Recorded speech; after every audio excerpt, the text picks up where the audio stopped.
Hi, and welcome back to another episode of An Perspective, where I, Tony from An Art Gallery, sit down with friends all over the world to talk and to learn new perspectives around Indonesian textile art. And today, we'll be talking to Rekna Indriani, the owner of Batik Kani, and we'll talk about her inspiration, which is the archaeological sites in Yogyakarta, as the inspiration of her batik motifs. And today's session will be in Bahasa Indonesia, and the English translation of the transcript is available on our website. And without further ado, sit back, relax, and enjoy Indris Perspectives. Selamat datang Rekna di acara Perspective hari ini dengan saya Tony. Bagaimana kabarnya di sana? Alhamdulillah baik. Di sini agak mendung sih Mas ya. Saya browsing ini Instagramnya Rekna dan ketemu ini ada motifnya lucu-lucu banget dan saya ingin kenalan dan saya ingin tahu cerita di balik karya-karya Rekna ya. Ya mungkin sebelumnya bisa perkenalkan diri dulu siapa Rekna dan perjalanannya menelusuri batik. Perkenalkan nama saya Rekna Indriani. Agak formal ya. Iya kita santai aja kok. Kalau teman-teman dan orang-orang di lingkungan saya manggilnya Indri karena lebih gampang. Saya alumni dari ISI Yogyakarta, jurusan Kria Tekstil. Saya memulai usaha batik ketika saya lulus kuliah itu di tahun 2019. Tepatnya di bulan September, kalau nggak Oktober ya, mungkin di akhir September, di awal Oktober. Saya mulai mengenal batik itu mungkin sejak saya, bisa dikatakan mungkin dalam kandungan udah nyium aroma batiknya ya, cuman memang nggak ngerti. Jadi ibu saya adalah pembatik dari muda, jadi memang dari kecil saya lari-lari lihatnya batik, saya keluar rumah lihatnya batik. Saya tinggal di daerah kecil di Gunung Kidul, Yogyakarta, di mana di desa saya mayoritas ibu rumah tangganya adalah seorang pembatik. Jadi mayoritas ibu-ibu di sini adalah guru batik dari daerah lain. Jadi daerah saya itu termasuk daerah perbatasan Gunung Kidul, Jawa Tengah. Jadi produsennya banyakkan di Jawa Tengah, tepatnya itu di Desa Bayat, Klaten namanya. Nah, jadi kebanyakan ibu-ibu rumah tangga di sini ngambil batikan di situ. Nah, memang dari Buruh batik maksudnya. buruh batik. Jadi mereka ngambil kerjaan batik di juragan batik di daerah Bayat itu. Nah, karena dari kecil saya tuh udah lihat batik ya, jadi mungkin memang nasib yang membawa saya ke batik kembali. Jadi tuh pas kecil kan saya masih yang kepo ya Mas ya, kalau anak-anak sekarang tuh ngomongnya. Jadi saya tuh SD tuh udah nyoba untuk nyanting. Pertama kali megang nyanting umur berapa? Berapa ya, mungkin di kelas 4 atau enggak 5. Karena saya lihat ibu saya nyanting, jadi anak kecil, aduh kayaknya aku pengen nyoba deh kayak gitu. Tapi ibu terus ngomong, nggak usah nyanting, besok jadi guru aja.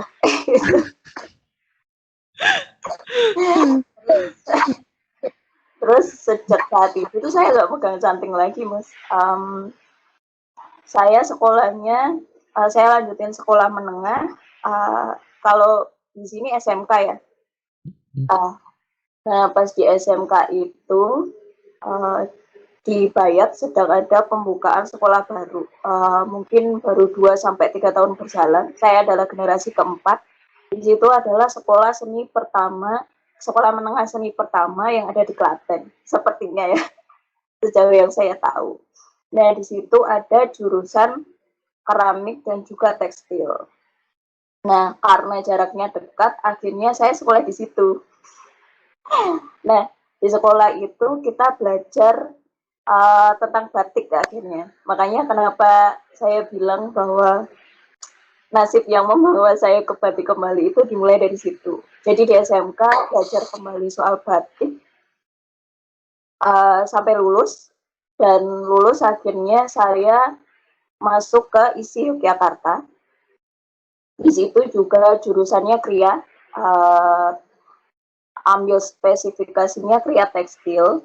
Walaupun itu memang mempelajari banyak, tapi kita memang fokusnya kebanyakan di batik. Jadi bisa dikatakan 70%-nya lebih ke batik. Di tahun 2018, kalau di kampus saya itu ada yang namanya KP, kerja profesi, seperti magang lah ya.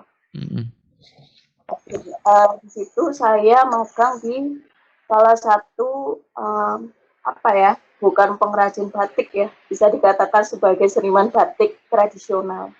Nama beliau adalah Bapak Abdul Syukur. Beliau yang punya batik nitik Taman Lumbini. Jadi memang beliau concern di batik-batik tulis tradisional. Nah, saya berapa bulan ya di situ? Kurang lebih 6 bulan. 6 bulan saya belajar batik tradisional di situ, saya nyanting sendiri. Nah, dari situ Pak Abdul, beliau ini orang yang bisa saya katakan sangat berperan di perjalanan batik saya, karena beliau yang pertama kali ngomong bahwa batik ini bisa jadi jalan kehidupan orang yang mau menjalaninya di situ. Nah, jadi mulai dari situ saya olah-olah lagi tuh, Mas. Akhirnya coba buat batik yang baru. Nah, di semester terakhir, di semester 8, itu kan kita, kalau di tempat saya namanya tugas akhir. Kita harusnya membuat karya untuk syarat kelulusan. Nah, dari situ saya nyoba untuk mengaplikasikan ilmu yang dari batik Taman Lumbini tadi ke tugas akhir saya. Akhirnya saya buatlah batik tulis tradisional. Tapi memang sumber idenya agak lain ya. Karena sumber idenya saya lebih ke relief candi. Seperti contohnya kalau di sini di sebelah kanan saya ya, itu salah satu motif yang terinspirasi dari relief candi. Itu namanya motif kertas tempel. Jadi itu motif yang ada di dinding Candi Siwa Prambanan, tepatnya di Kompleks Candi Hitam. Nah, awal mulanya dari situ sih, saya mulai mengenal batik sampai sekarang. Jadi semua motif-motif ini kreasi Indri dan nama-namanya juga dibikin sendiri. Kalau namanya enggak ya Mas ya, karena kan memang di relief itu sendiri sudah ada namanya sendiri.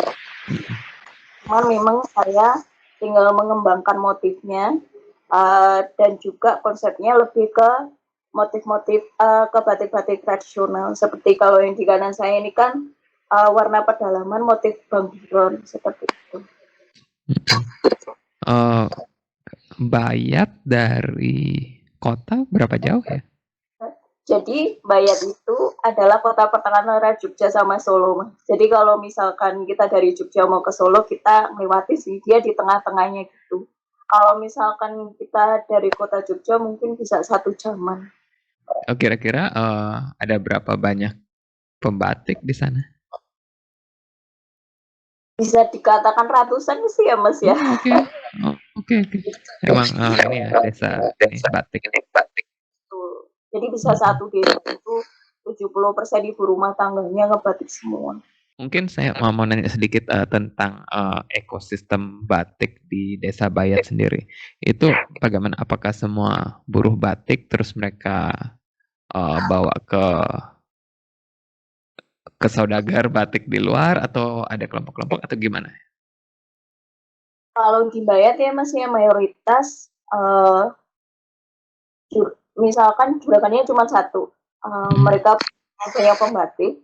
Jadi pembatik itu memang khusus hanya membatik mentah. Ya, jadi untuk proses dari awal sampai finishing akan diselesaikan oleh di juragan batiknya. Jadi kalau misalkan pembatik di sini ya mereka cuma batik aja. Mereka nggak tahu yang namanya proses pewarnaan, mereka nggak ngerti desain kayak gitu. Jadi makanya di sini uh, dikatakan orang-orang di sini tuh guru batik gitu mas, bukan pembatik. Gitu. Juragannya sendiri, yang juragannya sendiri itu di dalam desanya sendiri atau di luar? Di dalam desanya sendiri mas. Jadi beberapa ibu itu mereka akan batik di tempatnya langsung kayak kerja harian kayak gitu. Ada juga mereka yang ambil batikan dan dikerjain di rumah. Oke, jadi ada yang kerja buruh harian dan juga buruh yang per lembar gitu ya. Kalau di sini ngomongnya gorongan batik gitu mas. Sorry? Gorongan batik. Oke. Ada pemborong lah istilahnya. Terus yang jadi saudagar ini dia yang mendistribusikan dan bantu jualkan. Oke. Setelah lulus sekolah, berniat untuk melanjutkan batik, bagaimana itu perjalanannya? Itu pas awal lulus ya mas ya. Jadi ketika awal lulus bingung tuh mau karyanya ini mau diapakan ya.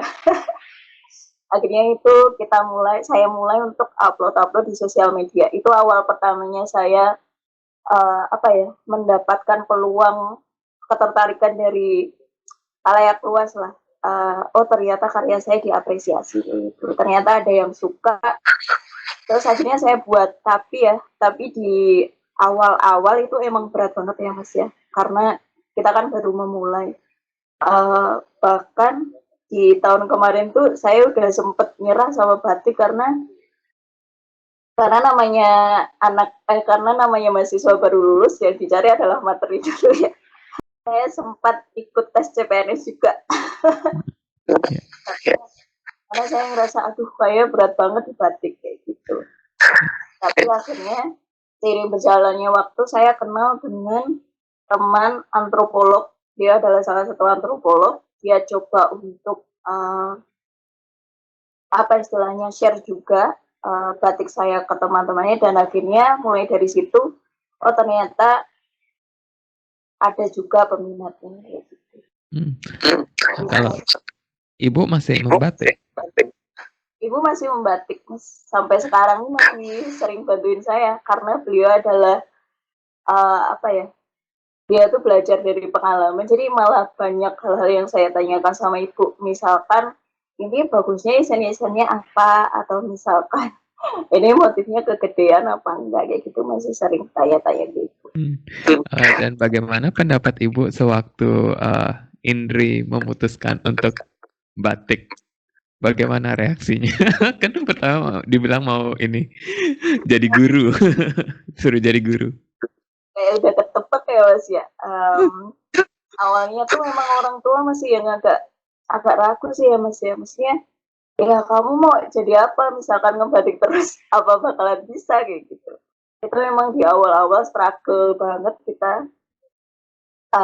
Awalnya memang lebih saya ke padahal sih ya mas ya, aduh gak apa-apa deh coba setahun dulu kayak gitu saya ngomongnya. Tapi karena berangsur-angsur membaik, semakin banyak orang yang tertarik, akhirnya ibu oh iya kayaknya bisa.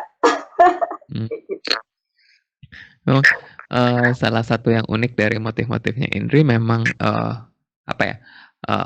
penuturan motif yang emang sangat unik, tidak berdasarkan pedalaman atau pesisiran, tapi satu distilasi seperti yang Indri bilang tadi, dari relief-relief candi-candi, dan mungkin bisa dijelaskan sedikit proses pengembangan motifnya. Mungkin dari pertama deh, dari riset mungkin dulu ya. Apa mungkin step yang pertama sewaktu Indri mengembangkan motif? Sambil cerita ya mas, awal mula saya bisa milih candi juga jadi sumber referensi saya. Jadi waktu itu studi tour waktu kuliah, saya pergi ke Museum Brojobuono. Itu salah satu museum keris yang ada di Karanganyar. Nah di situ saya lihat ada hulu keris dengan pahatan cantik sekali. Dan saya tanya sama guru sejarah saya, itu adalah figur dari Dewi Durga. Nah, dari situ kita meneliti lebih lanjut, akhirnya kita ketemu sampai di Prambanan. Akhirnya kesitulah saya sama dengan juga dosen saya. Nah, dari situ beliau ngomong bahwa kayaknya ini bisa deh jadi batik Bri kayak gitu. Terus akhirnya mulai dari situ kita meneliti lebih lanjut. Proses pertamanya memang kita langsung ke tempatnya Mas. Jadi kita memang lihat dulu reliefnya kayak apa sih. Ini kira-kira bisa kalau masuk di batik itu akan dikembangkan seperti apa kayak gitu. Nah, setelah itu kita cari juga sumber yang valid mengenai misalkan kalau yang pernah saya buat adalah Dewi Durga. Nah, kita cari dulu sumber mengenai Dewi Durga, mengenai ceritanya, mengenai relief apa aja yang ada di tubuh Durga, di relief Durga itu sendiri dan apa artinya itu. Nah, pertanyaan pertamanya seperti itu. Setelah lihat referensi itu kan, setelah tahu referensi kita tahu apa yang mau kita bikin. Nah, tahap kedua adalah nyari arti apa yang mau diberikan ke penikmatnya. Jadi misalkan lebih ke cerita apa yang mau disuguhkan ke orang-orang yang nanti mau menikmati batik kita kayak gitu. Nah, untuk yang berikutnya adalah kita cari referensi batik yang kalau saya sendiri karena saya suka batik tradisional Jogja Solo ya Mas ya. Jadi saya juga cari referensi batik Jogja Solo kira-kira penyusunan motif yang bagus atau kombinasi warna yang bagus seperti apa kayak gitu. Nah, dari situ kita bisa mulai untuk desain langsung ke proses pembatikan. Ya, dari cerita-cerita dan dari filosofi-filosofi yang didapat oleh Indri, bagaimana cara mendistilasikannya ke desain motif tersebut? Kalau kemarin saya pakai, kalau di tugas akhir kemarin kayak saya pakai teori Mas ya. Aduh, nama teorinya ikonografi. Jadi mungkin saya agak lupa ingat. Jadi di situ dijelaskan bahwa kita bisa menyajikan visual, di mana visual itu bisa membuat orang tahu ini tuh dimaksudkan ke apa kayak gitu. Jadi misalkan saya ngambil figur Dewi Durga, saya biasanya ambil bagian-bagian yang khas dari Dewi Durga. Misalkan dari senjata-senjata apa aja yang ada di patungnya Dewi Durga kayak gitu. Lalu diolah ke satu motif dengan referensi susunan batik-batik tradisional Jogja dan Solo. Yang dimaksud dengan referensi tradisional batik dan Solo apa aja ini yang diambil? Kalau dari itu saya lihatnya ke kayak misalkan contoh penyusunan motifnya. Jadi beberapa batik saya juga ngikut dari susunan motif parang, dia miring kayak gitu. Terus lihat juga kombinasi warnanya Mas, karena kan batik itu apa ya, kelihatannya karena warnanya yang terasi atau bagaimana kayak gitu, biasanya saya lihat di referensi batik tradisional Jogja dan Solo. Saya lihat ada ini dari batik nitik ya, bunder-bunder. Itu karena magang di tempatnya Mas Abdul ya. Dapat inspirasinya. Betul, karena selama 6 bulan tuh yang dilihat adalah batik-batiknya Pak Abdul, mungkin secara nggak disadari itu membawa pengaruh ke apa ya, desain-desain yang saya buat juga. Selain candi ada inspirasi lain nggak? Kalau saat ini nih masih fokus ke candi, khususnya di Candi Prambanan, karena kalau dilihat di situ itu sumber visualnya kaya banget ya Mas ya, maksudnya banyak sekali relief cantik yang apa bisa bisa didesain gitu jadi batik. Jadi sampai sekarang nih masih ngolah-ngolah yang di ini Candi Prambanan. Ada dua motif yang saya tertarik dari Instagramnya Indri, yang motif walang sama motif kura-kura. Oh iya, Mungkin boleh diceritain nggak itu cerita ininya, inspirasinya untuk menggambarkan belalang dan kura-kura? kalau untuk motif walang itu sendiri Mas, karena saya kan aslinya memang Gunung Kidul. Nah, di Gunung Kidul itu ada satu motif khas namanya motif walang. Karena memang di Gunung Kidul sendiri kan ada kuliner khas yang walang goreng itu, belalang goreng. Nah, dari situ saya lihat desain di semua produsen di sini tuh sama aja, Mas. Jadi semuanya sama. Dibuat kayak gitu-gitu aja, kayak gitu. Yang dimaksud sama gimana? Desainnya yang dibuat kayak gitu aja. Misalkan tidak ada apa ya, belum ada pengembangan lebih lanjut dari motif aslinya kayak gitu. Dan dari situ kok saya pengen buat yang baru. Nah, buatlah motif itu Mas, memang dengan susunan yang baru kayak gitu. Kalau untuk yang motif kura-kura itu sendiri sebenarnya itu awalnya motif untuk lomba Mas. Jadi memang Gunung Kidul sedang ada lomba untuk desain batik, itu khususnya untuk peninggalan-peninggalan sejarah. Nah, waktu itu memang saya buatnya deadline, pas hari H saya baru buat, terus akhirnya nggak mencukupi waktunya. Nah, dari situ karena dibanding mubazir, akhirnya saya upload di Instagram juga. Akhirnya ada yang tertarik, dan akhirnya saya buat yang versi kain jarinya kayak gitu. Itu sebenarnya awalnya saya lihat dari surat kabar ya Mas ya, bahwa Dari apa, sorry? dari surat kabar bahwa ditemukan ada peninggalan sejarah kayak semacam yoni mungkin. Di situ ada relief kura-kuranya karena saya lihat unik dan juga ada di Gunung Kidul, akhirnya saya buatlah ke batik. Dari proses riset ke desain itu kira-kira berapa lama?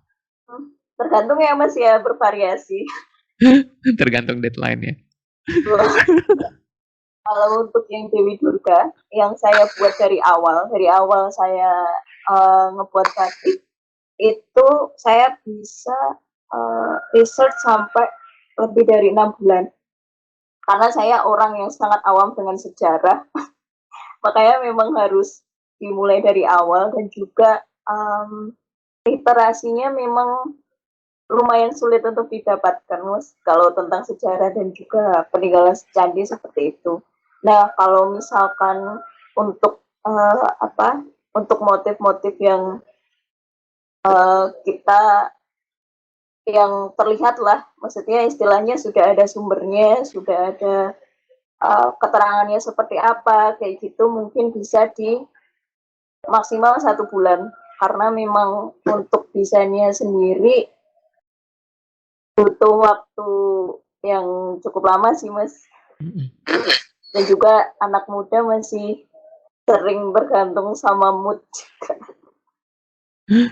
Ya, memang biasa dalam berkarya yang paling susah itu ininya, desainnya.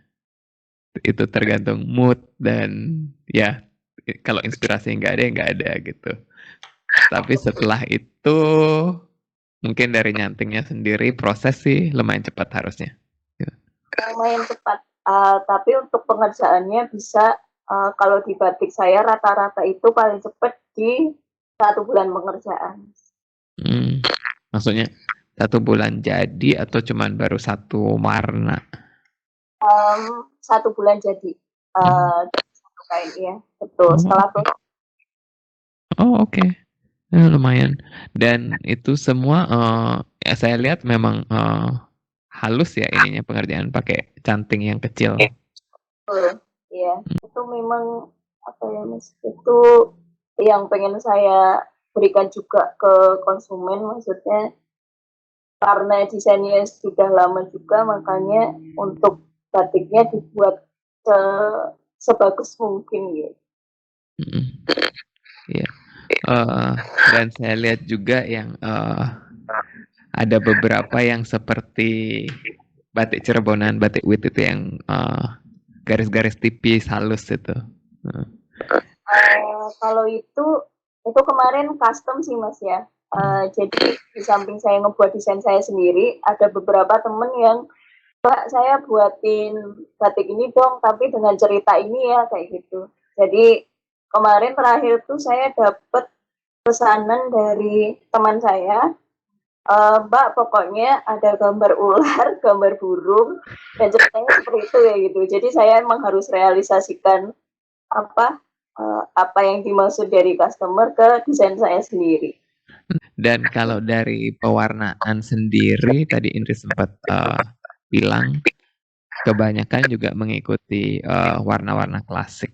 Jadi ada biru, coklat, dan ada Bang Biron juga sepertinya.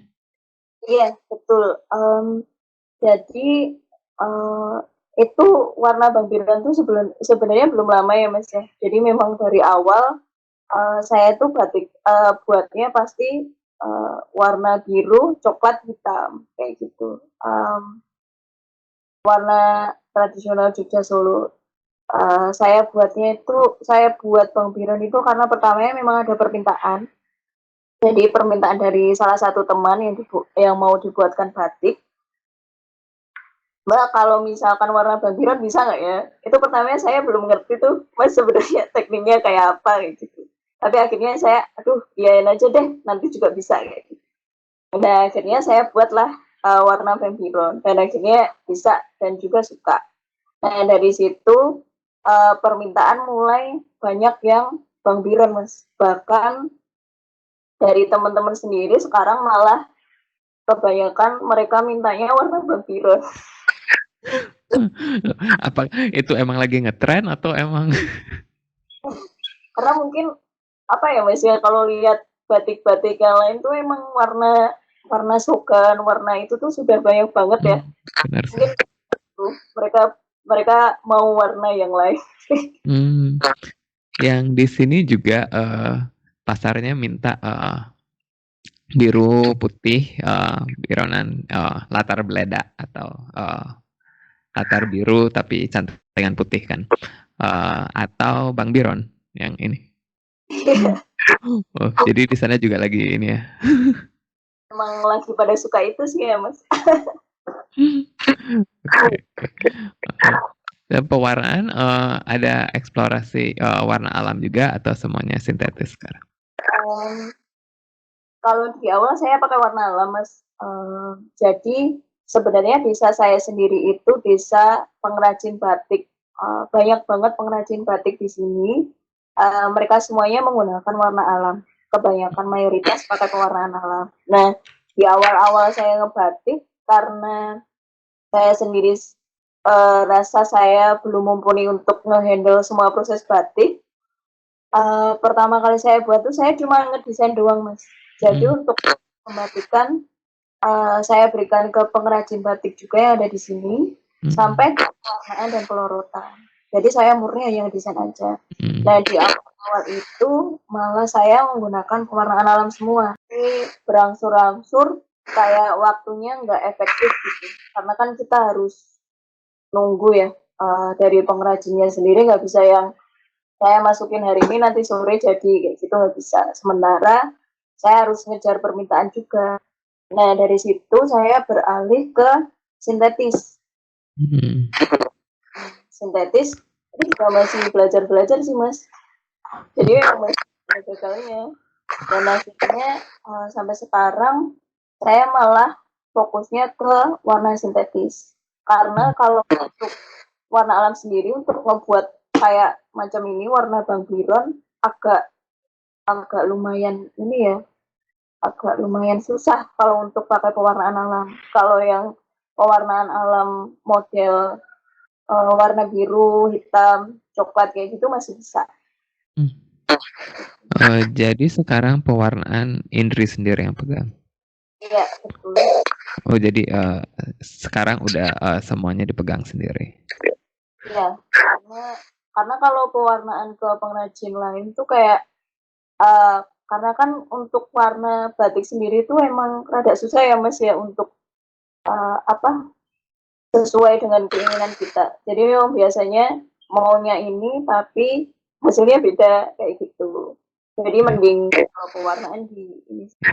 Jadi Indri sekarang ada ngajak beberapa pembatik atau bagaimana? Kalau saya karena saya masih bisa dikatakan awal ya Mas ya dari usaha ini. Kalau sekarang tuh saya masih tenaga batiknya mereka ngambil. Jadi ibu-ibu di sini ngambil batikan di saya. Belum ada pekerja tetap, maksudnya kayak yang setiap hari ke rumah terus batik di sini tuh belum ada. Mungkin bisa diceritakan sedikit tantangan yang Indri hadapi. Kalau tantangan yang lumayan berat di sini tuh ini masih sebenarnya malah sumber daya pembatiknya. Jadi walaupun di sini pembatiknya banyak, tetapi mayoritas hasil batikannya tuh masih hasil batikan yang belum sesuai dengan standar di saya. Jadi memang untuk nyari pembatik yang halus, istilahnya pembatik halus itu lumayan susah. Makanya saya malah seringnya pergi ke desa lain juga Mas, karena karena memang kalau misalkan dia membatiknya dari awal sudah kasar, sampai sekarang misalkan saya mau ngajarin gitu sudah rasanya mungkin males ya Mas ya, karena memang dari awal sudah batikannya kasar gitu. Itu pertama dari SDM. Terus kedua nih ada juga setelah saya dapat pembatiknya tuh ada kecemburuan sosial juga Mas sebenarnya. Pembatik karena kalau pembatik di sini umumnya kalau di sini tuh masih standar upahnya masih yang lumayan kecil ya Mas ya. Jadi mungkin karena SDM-nya banyak, makanya dari produsen sendiri juga memberikan upah yang kalau menurut saya dibanding pengerjaannya itu gak terlalu tinggi gitu. Nah, karena batik saya beda nih, saya sering ngasih upah yang lebih dari misalkan juragan A gitu. Nah di situ mulai Mas ya, mulai ada kecemburuan sosial lah, maksudnya ya karena kita ngasih yang beda ada rasa-rasa kayak gitu. Seperti apa ya? Karena yang jelas Kenapa? Kayak masih ada rasa yang gak enak kayak gitu. Misalkan kita istilahnya kayak pembatiknya diambil kayak gitu. Jadi ini ininya dari sentimen dari juragan lain atau dari pembatiknya sendiri gitu? Lebih ke juragan lainnya kan ya Mas, karena memang mungkin biasanya mereka akan ngasih misalkan aja ya, misalkan untuk satu potong lembar itu biasanya mereka akan ngasih 100.000 di standar mereka. Tapi kalau di saya akan ngasih 150 atau mungkin bisa ke 200 kayak gitu. Nah itu kan mungkin menimbulkan rasa gimana gitu ya. Karena seperti merusak pasar gitu ya. Memang saya kalau lihat pengerjaannya dengan upahnya itu kayak kasihan banget gitu loh Mas, pembatik. Ya, dan itu memang masih menjadi salah satu ini ya, maksudnya secara global mungkin ya, tentang kompensasi pembatik yang wajar dan ini di diskusi tentang sustainable heritage and development itu kan upah yang pas gitu kan, dan itu ya seperti yang Indri bilang menimbulkan kecemburuan sosial dan ketidaksetaraan itu yang menurut saya sangat kompleks sekali.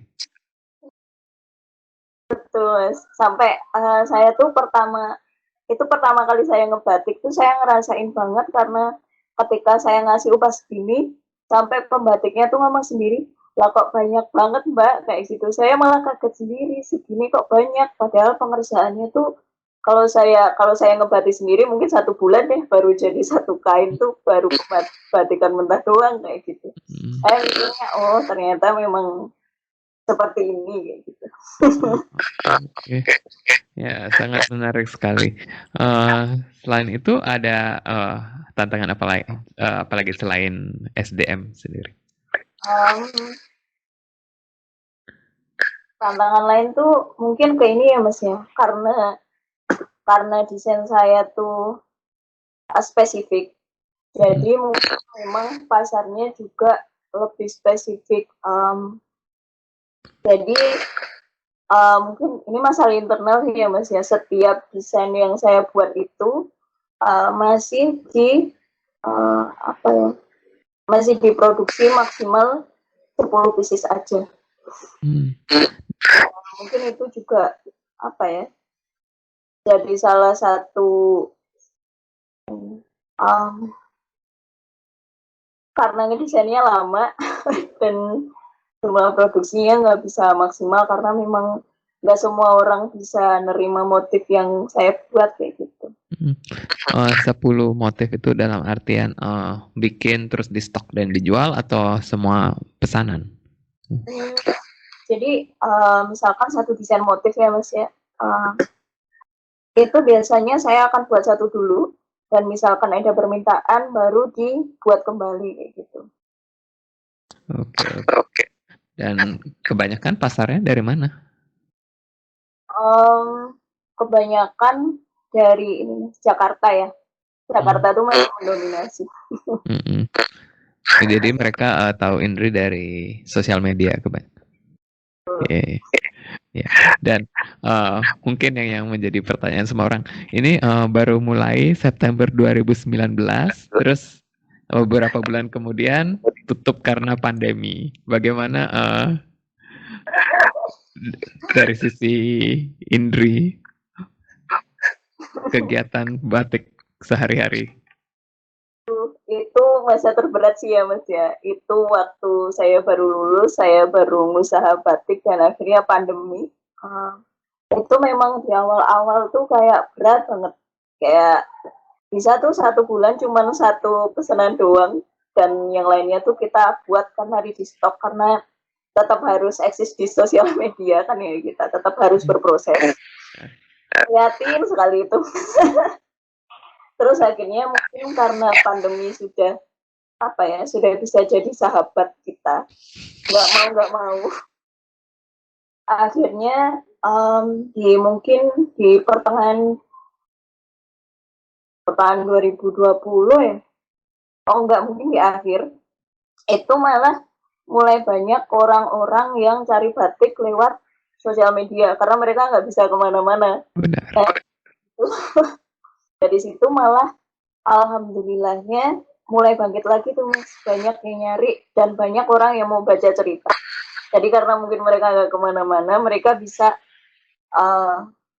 scrolling lebih banyak di sosial media, baca cerita dan akhirnya tertarik sama batik saya. Nah dari situ alhamdulillah mulai bangkit lagi dan beberapa customer tuh sampai sekarang masih setia gitu dari batik.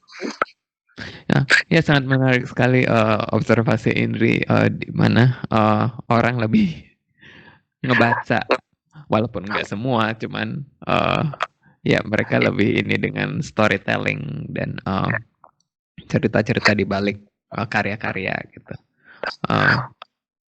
Terus jadi selama pandemi mungkin lebih ke tetap produksi, pokoknya nggak stop untuk berkarya lah ya, tidak berhenti berkarya. Betul Mas, karena pikirannya karena kita mau kemana-mana juga nggak bisa, kita mau ngapain juga nggak bisa, akhirnya ya udahlah prihatin dulu nggak apa-apa, kita tetap berproses. Pikirannya tuh nanti juga laku, pokoknya nanti laku gitu aja. Ya, Bagus bagus, karena, kebanyakan kan udah ini ya, apalagi ini baru mulai, eee, hampir akhir 2019 itu sangat relatively baru banget gitu. Terus jadi, ya pas baru ini ditutup gitu, apakah ada rencana untuk, mengembangkan pasar atau gimana pas waktu itu? Pas waktu itu nggak punya pikiran apa-apa ya Heeh. Mas, pokoknya proses aja. Dan juga yang menjadi semangat itu, mungkin ibu-ibu pembatiknya. Karena Mmm, sering tanya dia, "Mbak, batiknya udah ada lagi belum? Udah ada kerjaan lagi belum?" Itu kan yang bikin, aduh iya, saya pokoknya tetap harus berjalan. Soalnya ada beberapa orang yang juga, eee, walaupun nggak total bergantung, tapi ada yang mengharapkan kerjaan dari saya kayak gitu. mmm. Yang biasa dengan Indri ada berapa orang kira-kira? Um, Kalau sekarang ini sekitar baru 4 orang sih mas. Oke. Ya, yang penting, kemarin selama pandemi mereka masih terus, ini ya, eee, dan bagaimana, respon pasar, dengan batik-batiknya Indri? Um, saya agak terkejut sih ya mas ya sama respons mereka pertama kali. Jadi saya cerita sedikit tentang customer pertama saya yang memang suka karya saya karena baca ceritanya dan juga dari segi visualnya. Beliau ini juga seorang antropolog. Oh, Barang sudah saya kirim sampai difoto sama beliau dan diceritakan kembali dengan bahasa beliau. Itu salah satu respon pasar yang saya ingat sampai sekarang. Oh ternyata orang ngebeli batik itu bukan karena visualnya aja gitu, tapi juga nilai dan cerita yang bisa mereka apa istilahnya, yang bisa mereka ceritakan kembali kepada orang lain kayak gitu. Itu sih mhm, mas yang paling ini mmm. karena Ada ditunjukkan ke ini nggak, Mas Abdul? iya kebetulan beliau ini juga customer dari Pak Abdul juga. Oh, oke oke. Memang satu ini Sejauh sih ya, satu kelompok biasanya. pecinta batik. Oh, Bener. Nah, terus ada satu lagi, jadi selain batik, Kani sendiri, Indri buat satu brand lagi namanya Danke. Boleh diceritakan, kenapa 2 brand dan apa bedanya? sebenarnya Danica itu sendiri brand yang saya buat sewaktu kuliah, Mas. Jadi waktu kuliah itu kita ada program kewirausahaan, di mana setiap mahasiswa tuh pokoknya kita boleh apply proposal tentang kewirausahaan dan nantinya akan dapat dana hibah dari kampus. Akhirnya apply lah saya dengan salah satu teman saya. Jadi kita 2 orang, kita ngebuat brand Danke Batik ini. Nah, kalau untuk Danke Batik ini sendiri, dia lebih fokus utamanya ke batik-batik modern. Um, Produk yang dihasilkan tuh lebih banyak produk yang uh, apa ya, produk yang bisa digunakan oleh anak-anak muda di kehidupan sehari-hari kayak gitu. Jadi memang tujuan awal dari brand Danke ini mengenalkan batik ke khalayak muda dan juga uh, apa ya, memberikan semangat anak muda supaya pakai batik walaupun di kehidupan sehari-hari karena pakai batik pun juga bisa keren gitu. Itu pikiran awal kita dari ngebuat brand dan ke batik ini sih mas. Oh, yang ada duluan Danke atau Batik Kani berarti? Yang duluan malah dan ke Danke, batiknya ini, iya betul. heeh. Tapi sampai sekarang masih jalan keduanya? Atau Uh, konsentrasi di Kani? kalau kalau sekarang tuh saya lebih ke batik Kani ya mas ya, karena dan ke batik sendiri karena kita awalnya memang 2 orang, setelah lulus karena punya kesibukan masing-masing, akhirnya malah dan ke batik ini apa ya istilahnya malah terbengkalai kayak gitu. Um, jadi di awal tahun ini dan ke batik baru mulai aktif lagi. Kita buat masker, kita buat untuk Lebaran kemarin kita buat perlengkapan ibadah kayak gitu. Ini baru mau kita buat lagi, mau kita hidupkan lagi janjinya. Sorry untuk membawa balik apa sih artinya batik Kani dan batik Danke, cerita di balik namanya atau filosofi dan visi misi mungkin. Kalau untuk Danke sendiri itu karena balik lagi ke deadline ya Mas ya. Kita bingung waktu itu mau bikin buat nama brand apa kayak gitu. Akhirnya teman saya searching di Google nama-nama yang bagus kayak gitu kan. Terus akhirnya dapat satu kata Danke yang kita awalnya nggak ngerti itu artinya apa ya, tapi aduh kok keren ya. Itu emang agak absurd. terus akhirnya diambil lah kata itu. Setelah beberapa minggu kita baru tahu, kita diomongin Danke, terima kasih ya Mbak ya. Terus kita baru searching tuh Mas. Terus akhirnya oh ternyata ini itu artinya terima kasih kayak gitu. Kita baru ngeh kayak gitu. Terus akhirnya kita branding ulang di tahun 2019 kalau nggak salah. Kita tuh sempat dapat fasilitasi dari UNESCO, program kewirausahaan untuk branding brand. Nah, itu kita branding lagi dan ke sekarang itu namanya kita dan ke kita. Itu sebenarnya ini sih cuma kata dari dan ke kita. Dari kita untuk Anda kayak gitulah istilahnya. Nah, kalau untuk batik Kani sendiri ini juga lucu sih Mas namanya. Awalnya tuh saya belum mikirin tentang brand batik yang saya buat ini apa. Karena dari awal saya nge-share produk saya itu lewat sosial media pribadi. Saya mikirnya jalan kayak gini dulu deh, karena saya masih fokus ke produksinya kayak gitu. Nah, tahun kemarin tuh di akhir tahun saya ikut salah satu pelatihan juga wirausaha. Di situ harus ada brand dong, nama brand. Nah dari situ saya mikir apa ya namanya. Saya searching nama-nama cantik bahasa Jawa. Nemulah itu batik Kani yang artinya anggun kayak gitu. Oke. Artinya anggun.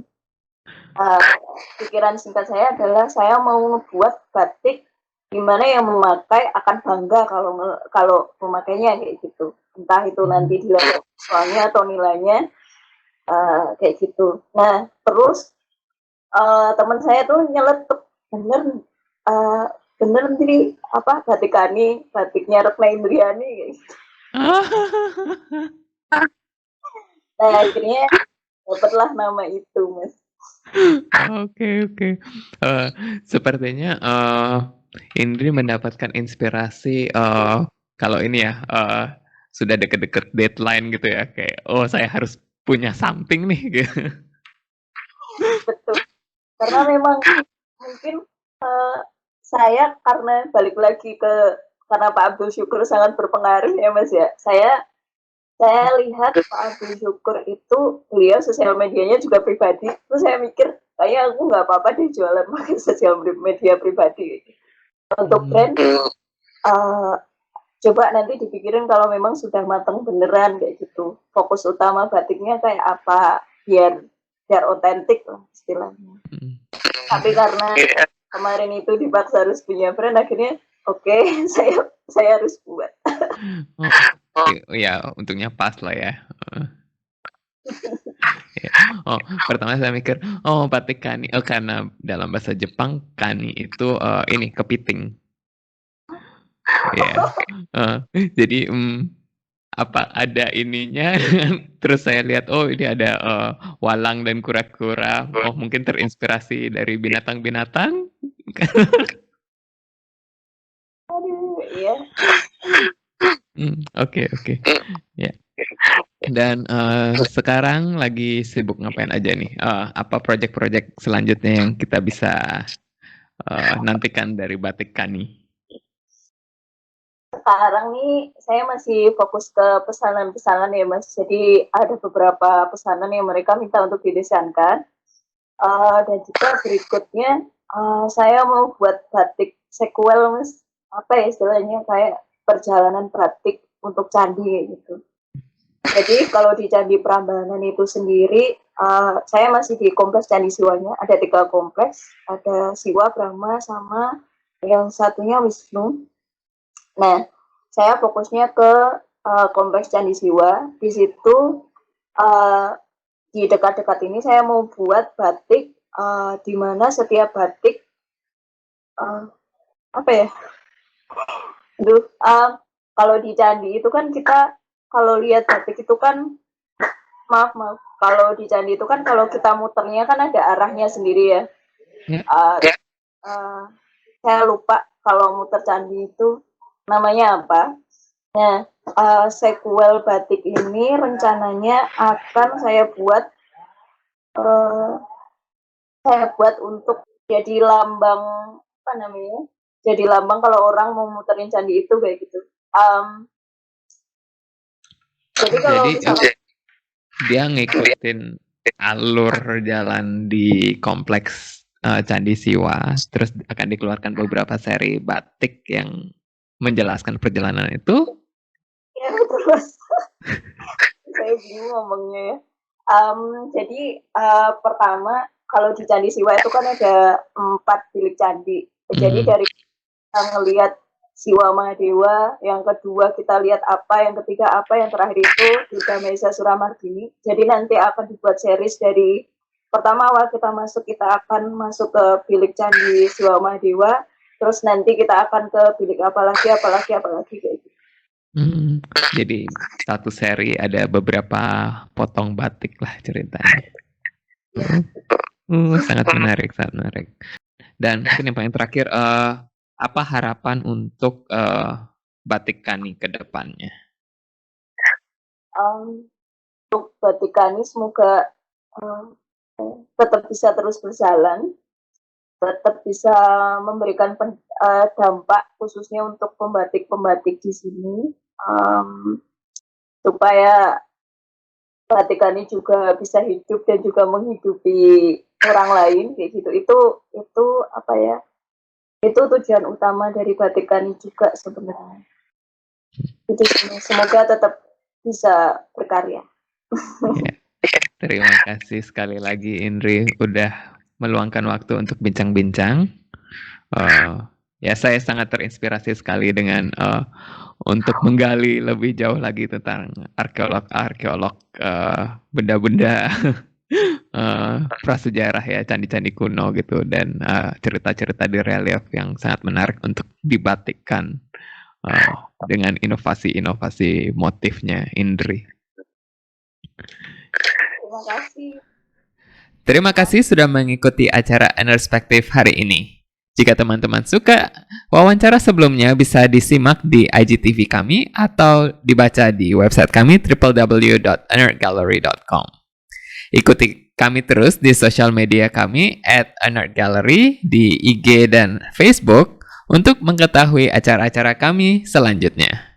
Dan sampai kita bertemu kembali, stay safe and take care.